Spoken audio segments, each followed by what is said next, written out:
Hi there. Welcome to Unschooling Mom to Mom. I'm Sue Patterson, your host here, bringing you your weekly unschooling pep talk. If you've been feeling a little discouraged lately or wondering if you're doing this unschooling thing right, or if somehow you're being irresponsible for not replicating school at home, I want you to know you are not alone. So many moms wrestle with these same feelings. And today I want to give you some reassurance and encouragement to help you move forward with confidence. And just a little hint, I have something special happening on Thursday. It's my birthday. So stick around if you've been thinking about joining the membership group. I have a one day only, really great deal for you. So here's what someone wrote to me. They said, "Is it normal to feel like I'm an irresponsible parent for not having structure and schedule like a normal public school format?" And absolutely, it's normal. Society is incredibly judgy about how we mother our kids.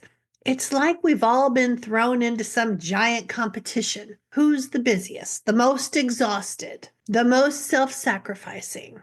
The overworked mom has somehow become this badge of honor. No wonder we feel like we're floundering when we step outside that mold. Here's what I want you to hear loud and clear. You do not have to earn exhaustion points to be a good mom. You don't need anyone's approval to build the life that works for your family. Unschooling is about embracing a new way of thinking, and sometimes that means shaking off the old expectations that were never really serving us in the first place. One of the first hurdles unschooling parents have to face is standing firm in their choices.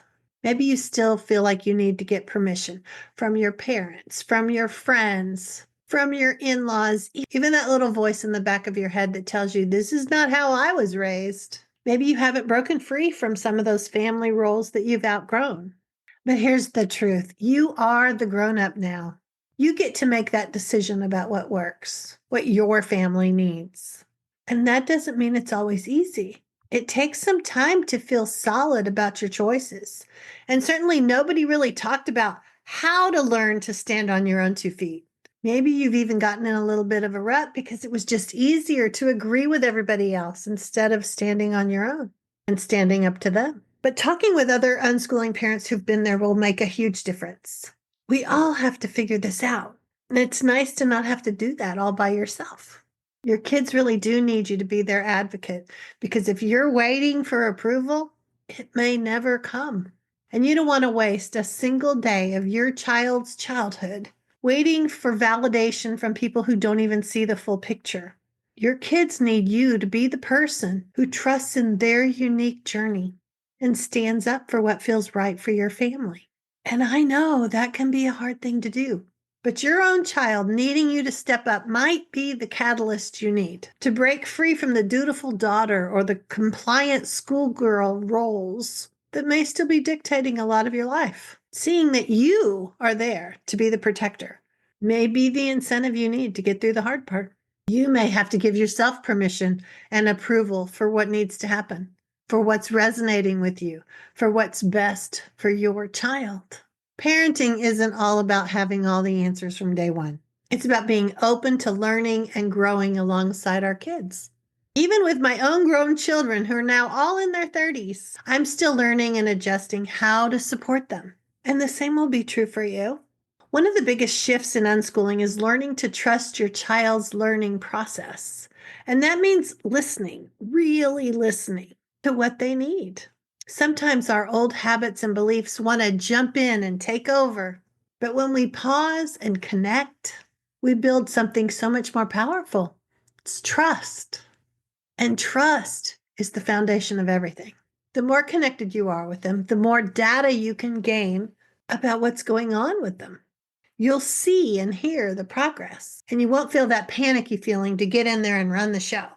I hear moms say all the time, "We have no structure. Should I be worried?" And I always say, don't think of it that way.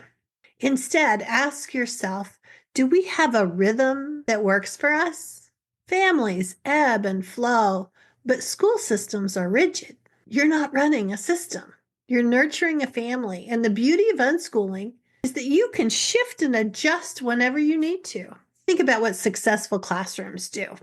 Good teachers try to connect with the students and make the space feel welcoming and cozy and create a relaxed atmosphere for learning. Schools are trying to mimic home because they know learning happens when a kid feels comfortable and valued. But here's the thing, you already have that naturally. You can take it even further because you're not managing a classroom full of 25 kids. You can truly individualize learning and pivot as needed. Schools have to move an entire classroom from point A to point B, keeping the system running no matter what the individual learners need. And change happens slowly because it requires approval and bureaucratic processes. But parents don't have those barriers. You have the freedom to adjust and evolve and meet your child's needs in real time. It may not feel familiar, but trust me, it's so much better.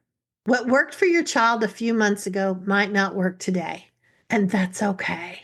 Growth and change are part of the process. The good news, you're not stuck. You get to adapt, to be flexible, and to create the environment where learning naturally unfolds. Nature reminds us of this rhythm too. Just as the seasons change, so do our children's needs and interests. Learning doesn't have to look the same all year long. Winter invites coziness and reflection, while summer sparks adventure and exploration.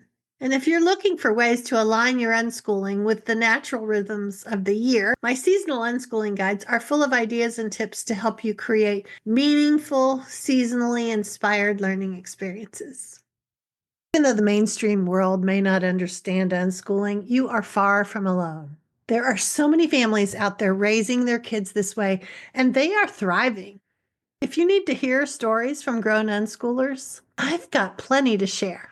You could grab my book, Homeschooled Teens, where I asked 75 young people what their lives were like when they didn't go to school in their teenage years. I asked them questions about not going to high school, and it's a really reassuring read for parents. And if you're looking for real-time support, people who get it and can walk alongside you, I want to invite you to join us inside the membership. I usually don't do this, but because it's my birthday, I'm slashing the price of the membership for a short time. It's a chance to jump in and connect with other unschooling moms and dads and get the support you need without feeling like you're doing this all alone. So if you've been on the fence, mark your calendar for Thursday. That's the cutoff date. That's my actual birthday. But since you've stayed with me for this long, I'll put the link in the notes below so that you can go straight into it and get the good deal. I know how busy it can get, and maybe you thought you were going to do it, and then you didn't get back to it, and then the sale was over. I don't want that to happen. I want you to have access to get in there for the best possible price. Remember, you are more than enough for your kids. You don't have to do this perfectly. You just have to show up with love and curiosity and a willingness to grow. And I promise that is enough. It's actually a lot. Until next time, take a deep breath, trust yourself, and enjoy the journey. Prioritizing your kids, their learning, their childhood, and your connection with them, that's what's really amazing. Most people don't do that, but you do. So happy unschooling. See you next time.